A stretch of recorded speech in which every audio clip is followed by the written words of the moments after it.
السلام علیکم ورحمۃ اللہ وبرکاتہ۔ الحمدللہ وکفا والسلام علی عبادہ الذین اصطفیٰ، اما بعد فاعوذ باللہ من الشیطان الرجیم، بسم اللہ الرحمن الرحیم۔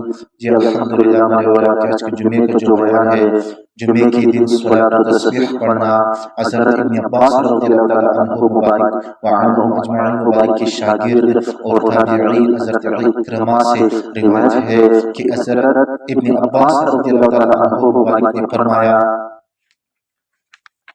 حضور پاک صلی اللہ علیہ وآلہ وسلم خاتم النبیین نے اپنے چاچا حضرت عباس بن عبد المطلب رضی اللہ تعالیٰ عنہ مبارک سے فرمایا کہ عباس اے میرے چچا، کیا میں آپ کو ایسی چیز کا عطیہ نہ کر دوں؟ کیا میں آپ کو ایسی چیز نہ دے دوں؟ کیا میں آپ کو ایسی چیز عطا نہ کر دوں؟ کیا میں آپ کے لیے ایسا کام نہ بتلا دوں کہ جس میں 10 خصلتیں ہوں؟ جب آپ اس عمل کو کریں گے تو اللہ تعالیٰ جل جلالہ آپ کے اول اور آخر قدیم اور جدید گناہوں کو معاف فرما دے گا، خواہ وہ خطا کے طور پر سرزد ہوئے ہوں یا جان بوجھ کر سرزد ہوئے ہوں، بالکل چھوٹے ہوں یا ان سے بڑے ہوں، خفیہ ہو یا اعلانیہ ہو۔ یہ 10 خصلتیں ہیں۔ وہ عمل یہ ہے کہ آپ 4 رکعت پڑھیں، الرکعت میں سورۃ الفاتحہ اور کسی سورت کی قرأت کریں، پھر جب آپ پہلی رکعت کی قرأت سے فارغ ہو جائیں اور آپ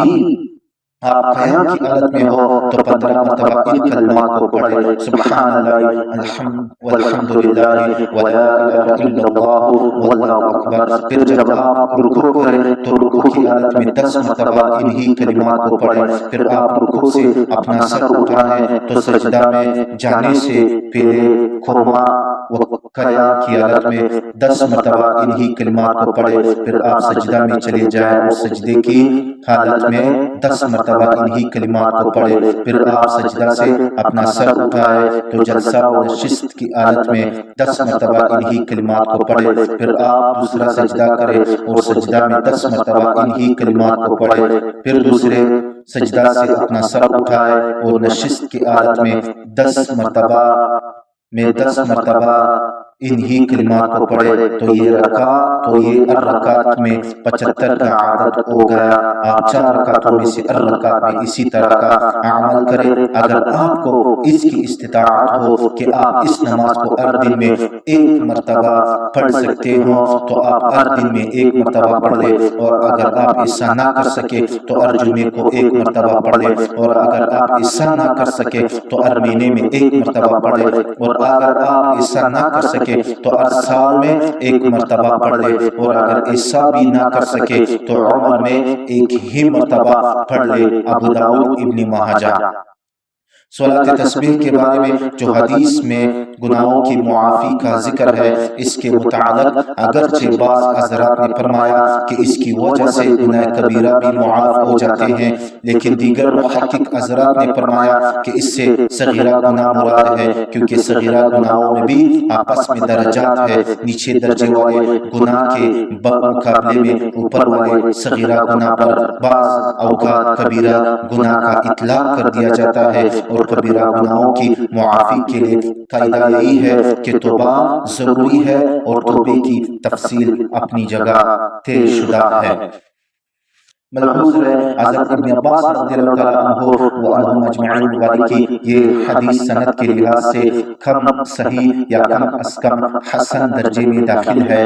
بہت سے محدثین نے اس حدیث کو صحیح یا حسن قرار دیا ہے، اور حدیث حسن کا درجہ ضعیف حدیث سے قوی اور صحیح سے کمزور ہوتا ہے، جبکہ صحیح حدیث کا درجہ حسن سے قوی ہوتا ہے۔ چنانچہ امام منذری رحمۃ اللہ علیہ فرماتے ہیں کہ یہ حدیث کئی سندوں سے اور کئی صحابہ اکرام رضی اللہ تعالیٰ عنہم اجمعین سے مروی ہے، اور ان میں حضرت اکرمہ کی حضرت ابن عباس رضی اللہ تعالیٰ عنہما وعنہم اجمعین والی یہ سند زیادہ اچھی ہے، اور محدثین کی ایک جماعت نے اس حدیث کی سند کو صحیح قرار دیا ہے، اور علامہ ابن حجر رحمۃ اللہ علیہ فرماتے ہیں کہ الحدیث سند کے لحاظ سے حسن ہے، اور علامہ ابن ملقن رحمۃ اللہ علیہ فرماتے ہیں کہ یہ حدیث عمدہ ہے۔ اور جوزی وغیرہ نے جو اس حدیث کو موضوع و منگڑت اور بے اصل قرار دیا ہے، بہت سے محدثین و علم حضرات نے اس کی تردید فرمائی اور اس پر کیے جانے والے شبہات کے معقول جوابات بیان فرمائے ہیں۔ جاننا چاہیے کہ یوں تو صلاۃ تسبیح ہر روز پڑھنا جائز ہے، لیکن روزانہ پڑھنا کیوں مشکل ہوتا ہے؟ اور حدیث میں ہر روز نہ پڑھنے کی صورت میں ہفتے میں ایک دن پڑھ لینے کا ذکر کیا گیا ہے۔ جمعے کا دن دوسرے دنوں کے مقابلے میں زیادہ بابرکت دن ہے، اس لیے بعض علم حضرات نے ہفتے میں ایک مرتبہ پڑھنے کی صورت میں صلاۃ تسبیح کو جمعہ کے دن پڑھ لینا بہتر قرار دیا ہے، جس کا مذکورہ حدیث میں بھی ذکر ہے۔ اور اگر کسی کو دوسرے کسی دن سہولت ہو تو اس دن پڑھ لینے میں بھی حرج نہیں ہے۔ صلاۃ تسبیح کی تفصیل میں نے آپ کے سامنے جو ہے وہ کر لیا ہے۔ جمعے کے دن مختلف صورتوں اور دعاؤں کے احکام، جمعے کے دن اور رات میں حدیث و روایت میں مختلف قسم کی صورتوں اور مختلف اذکار پڑھنے کا ذکر آیا ہے، جن کے پیش نظر جمعے کے دن ذکر و اذکار کی کثرت مستحب ہے۔ اور ذیل میں جمعے کے دن یا رات سے متعلق احادیث و روایت میں وارد مختلف صورتوں، دعاؤں اور اذکار اور ان کی اسنادی حیثیت کا ذکر ہے۔ جی الحمدللہ ہمارے اور آپ کا جمعے کا جو بیان ہے وہ اختتام پذیر پہ پہنچ گیا ہے۔ انشاءاللہ آنے والے جمعے پھر انشاءاللہ ملیں گے، انشاءاللہ سنتے پڑھ لیں۔